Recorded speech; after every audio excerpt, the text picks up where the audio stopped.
I'm Monica, 30 years old, a software engineer. Our family home in Burlington, Vermont, where I lived with my parents, had always been everything to me. I had poured my heart into this place, believing it would always be my one safe haven. Every wall, every door carried the weight of my efforts and the dreams I'd held close for years. Then, during dinner, my mother slammed her fork against the table. The sound tore through the room like a verdict being delivered. "You have 48 hours to get your stuff out," she snapped. "That house is your sister's now." My father only nodded, his eyes glued to his plate.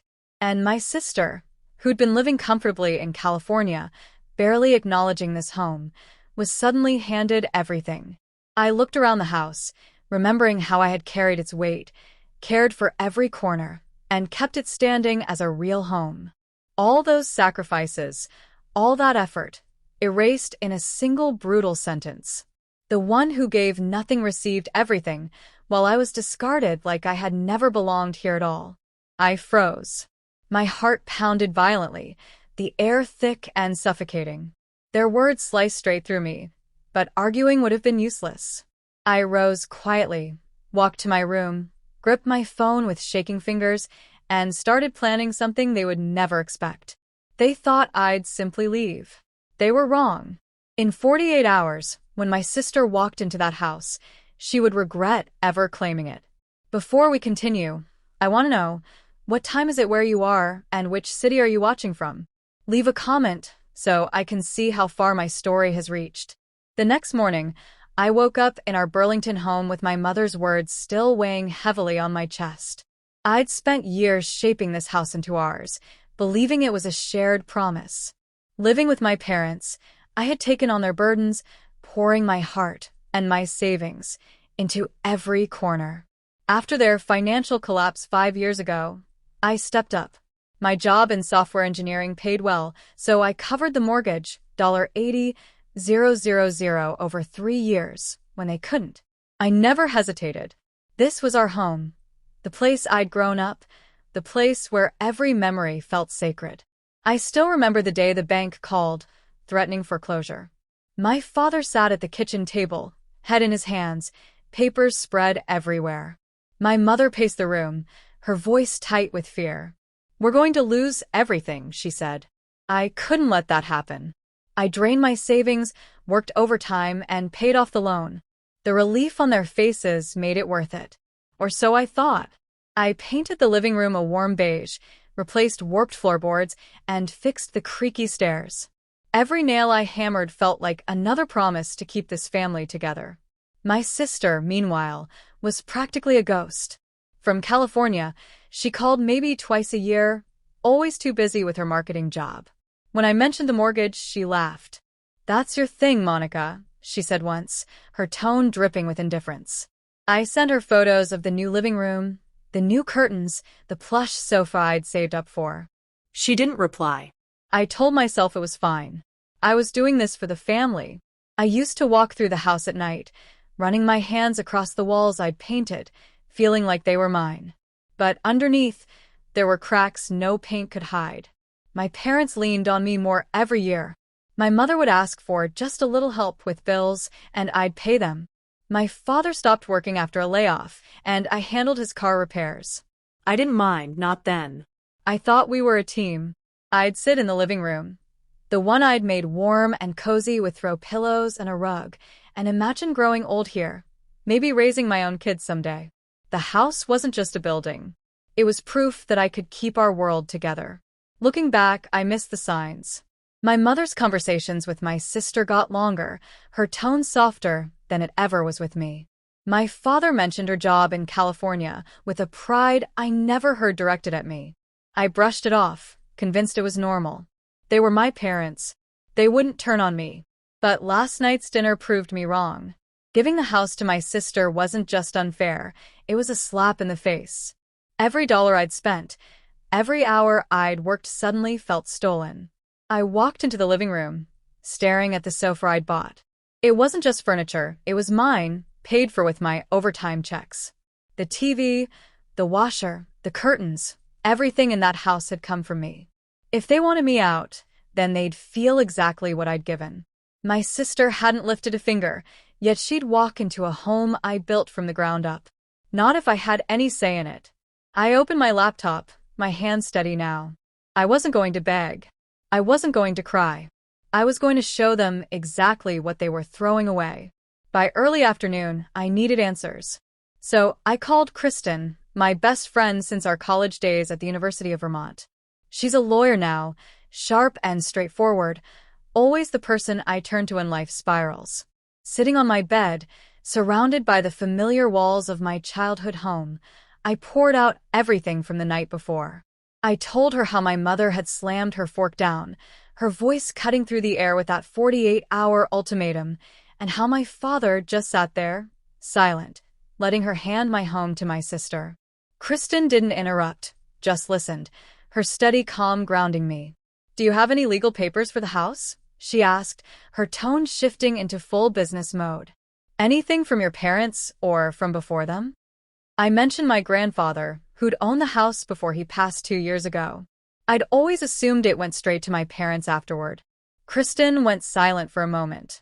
"Give me an hour," she said. "I'm going to check something." I spent that hour pacing the hallway, restless, my thoughts spinning. I kept seeing my grandfather's face, his weathered hands, his gravelly voice telling stories on the front porch about building this house brick by brick. He'd look at me, eyes crinkling, and say, "Monica, this place will always be yours." I'd laughed back then, thinking he was just trying to make me feel special. Now, I wasn't so sure. I dug through an old box in my closet, pulling out photos of him standing beside the oak tree in the yard, his arm around me. The memories stung, sharp and raw, especially knowing how easily my parents had dismissed everything he'd ever said. When Kristen called back, her voice carried an urgency that made my stomach drop. "Monica, you're not going to believe this." She'd reached out to a colleague in estate law and tracked down my grandfather's will at the Chittenden County Clerk's office. My parents had never mentioned a thing, not once. Kristen read the document over the phone, each word hitting me like a hammer. My grandfather had left the house to me. Me alone. Not my parents. Not my sister. The will was signed, notarized, and filed 3 years before he died, naming me the sole heir to the Burlington property. I sank onto my bed, my hands shaking. How did I not know? I whispered. Kristen's voice hardened. "Your parents had access to the will. They chose not to tell you." The truth hit like a punch to the gut.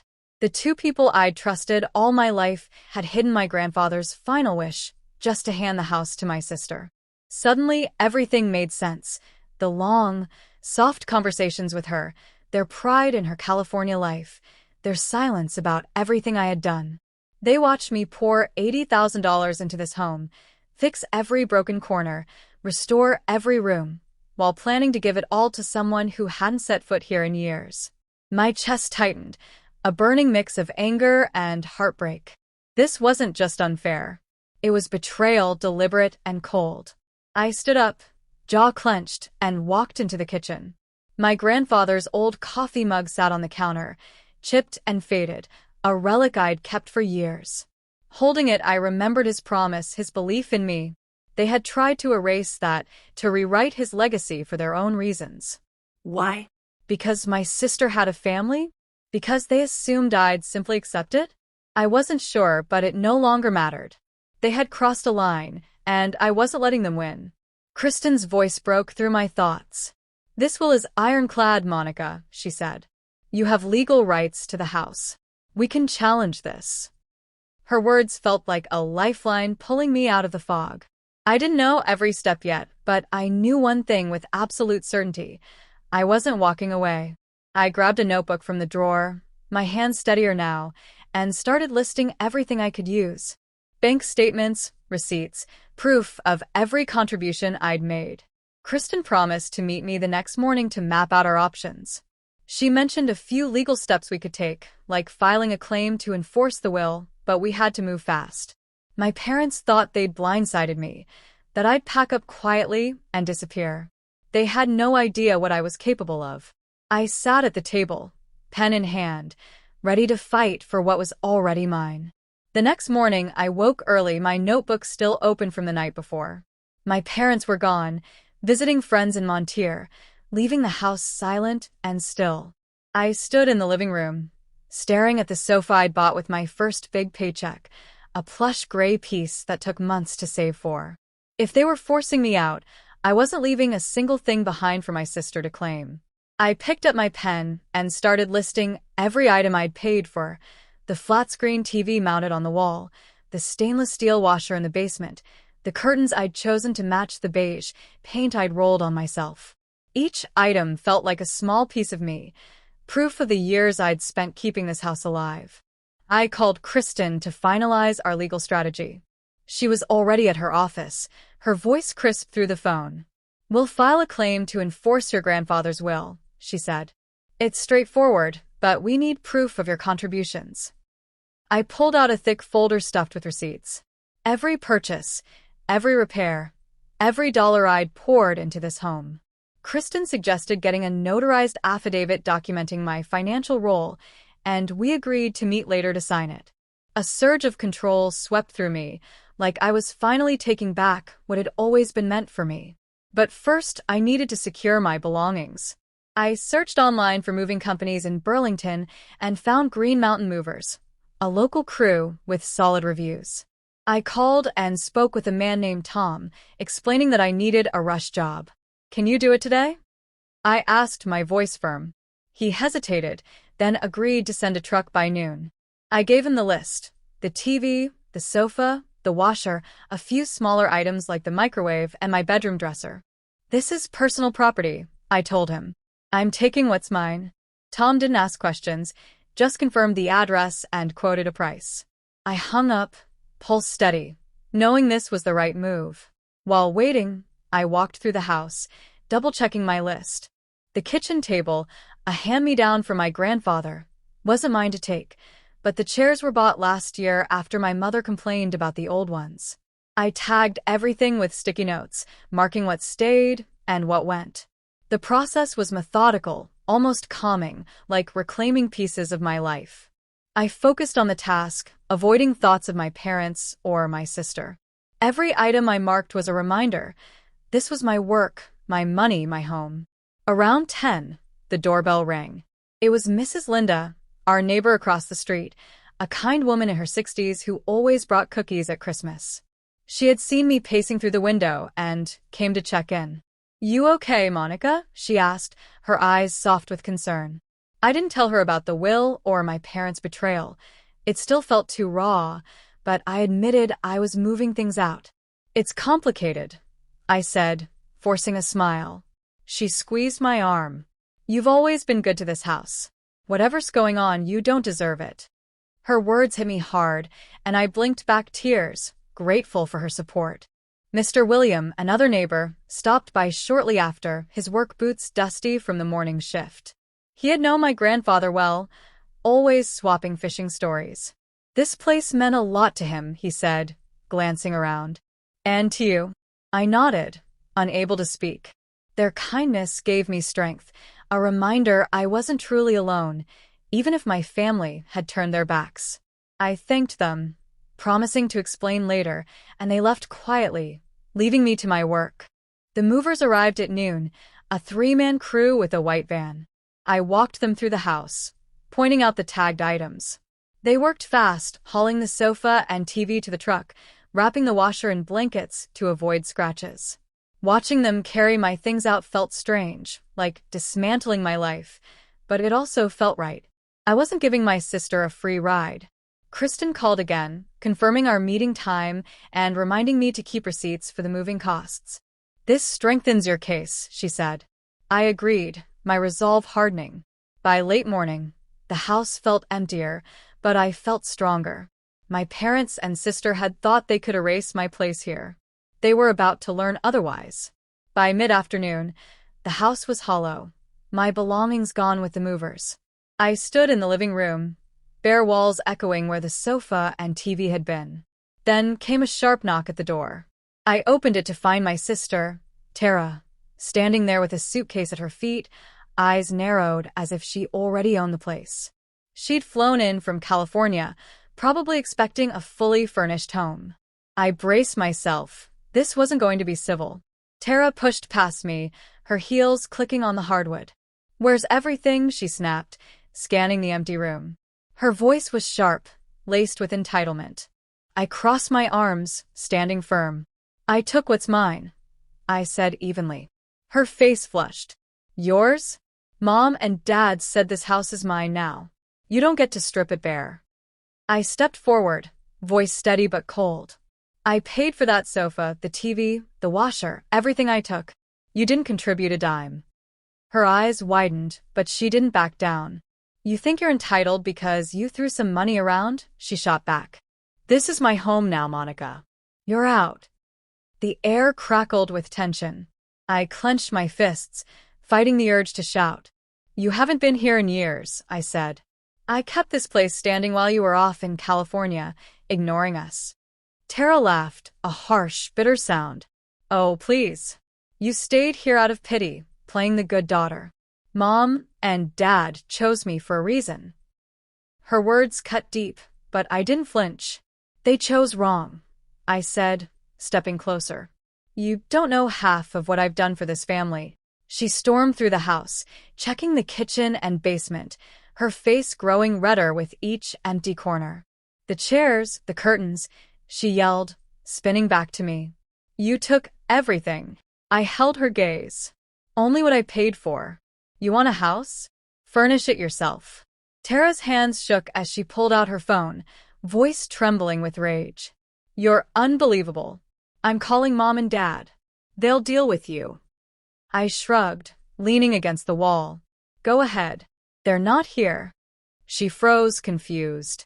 I didn't elaborate, just watched as she dialed, her fingers fumbling. Tara paced the kitchen, phone to her ear, her voice rising. "Mom, it's gutted. It's empty." I stayed silent, letting her rant.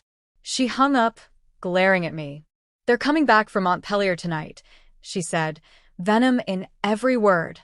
"You're done, Monica." I didn't respond. I simply pointed to the door. "You know where the exit is." She grabbed her suitcase, muttering under her breath, and stormed out, slamming the door so hard the frame rattled. My heart pounded, but my resolve remained firm. Tara had thought she could waltz in and claim everything. She had no idea what was coming. I locked the door, ready for the next move. That evening, I was at Kristen's apartment in downtown Burlington, my belongings safely stored in a nearby unit. My phone buzzed relentlessly, my mother's name flashing across the screen. I let it go to voicemail, knowing exactly what was coming. Tara had called them back from Montpelier, and now they were facing the consequences of their choices. I wasn't ready to hear their voices, not yet. I sipped coffee at Kristen's kitchen counter, letting the weight of the past 2 days settle into my bones. When I finally played the voicemail, my mother's voice was shrill, almost unrecognizable. "Monica, what have you done? There's a stranger in our house." My father's voice cut in, heavy with disbelief. "Some man claims he owns it now." "Explain yourself." I didn't call back. The truth was, they had walked into a reality they'd created. Kristen had worked fast, leveraging my grandfather's will to push a legal claim that exposed their deception. The house had been sold quietly, legally, to a local investor eager to own a Burlington property. I hadn't orchestrated the sale, but by enforcing my rights, I had set the wheels in motion. My phone rang again. This time it was my father. I answered, voice steady. "Dad, I'm not coming back," I said before he could speak. "You hid my grandfather's will. You tried to give my home to Tara." He sputtered, a mix of anger and shock. "We were protecting the family. You can't just." I cut him off. "You protected Tara, not me. The will was clear. This is on you." I hung up, hands trembling but resolve firm. My mother called next, her tone sharp with accusation. "Monica, you're tearing us apart. Come fix this." I took a deep breath, voice cold. "I'm done fixing your mistakes.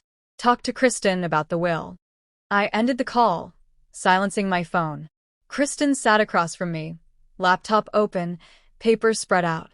"They're panicking," she said, eyes sharp. The new owner has the deed. They can't undo this. I nodded, staring into my coffee. The house I'd fought for, the one I'd poured my life into, was gone. Not because I wanted it sold, but because my parents' actions had forced my hand. A pang of loss hit me, but it was tempered with strange relief. They'd underestimated me, thought I'd fold under pressure. They were wrong. The messages kept coming, each more desperate than the last. "Monica, we're your family," my mother pleaded in one. "You can't do this to us." I didn't respond. Each message was a weight I refused to carry. My grandfather's will was my shield, a proof that the house was meant for me. I wasn't the one who had broken trust. As the night wore on, I sat with Kristen, planning next steps, knowing I would never go back to that house or the lies it held. Months later, I stood in my new Burlington apartment, sunlight streaming through the window. I had built a life of my own, free from the weight of my family's expectations. I'd landed a job at a local marketing firm, a small but vibrant company where my ideas were valued. My days were filled with meetings, coffee runs, and quiet evenings arranging my furniture, the sofa, the TV, the pieces I'd fought to keep. I hadn't spoken to my parents or Tara since that night at Kristen's, and I'd blocked their numbers. The silence was heavy at first, but it gave me space to breathe, to rediscover who I was without their shadow. I heard through a mutual friend that Tara had scrambled to buy a new house in California. She'd expected to inherit our family home for free, but with it sold, she had to dip into her savings. The news didn't bring me joy, but it felt just. She'd assumed she could take what wasn't hers, and now she was learning the cost of that arrogance. I pictured her in her polished California life, signing mortgage papers, maybe regretting her words to me. I didn't dwell on it. My focus was forward, not on her struggles. My parents faced their own fallout. Without the house, they moved into a small rental on the edge of Burlington, a far cry from the home they'd tried to control. Word spread quickly. Our tight-knit community, neighbors like Mrs. Linda and Mr. William, didn't hide their disappointment. My parents' reputation, once solid, crumbled as people learned they had hidden my grandfather's wishes. Financially, they struggled too, with no property to leverage and legal fees piling up from failed attempts to contest the sale. I didn't know the details, and I didn't want to. Their choices had led them here, and I was done carrying their burden. Kristen became my anchor, checking in regularly, her lawyer instincts sharp. She finalized the legal proceedings, ensuring the sale stood and my rights were protected. One day, over coffee, she grinned. "You're stronger than they ever gave you credit for." I smiled back, feeling the truth of it. I had spent years undervaluing myself, pouring everything into a house I thought defined me. But this ordeal had taught me something deeper. My worth wasn't tied to a place or their approval. It was in my ability to stand up, to draw a line, to choose myself. Setting boundaries had been the hardest lesson. Cutting contact wasn't about anger, it was about protecting my peace. I had given too much for too long, trying to please a family that didn't see me. Now I knew better. I walked through Burlington streets, past the lakefront, feeling lighter. The life I was building wasn't perfect, but it was mine, built on my terms.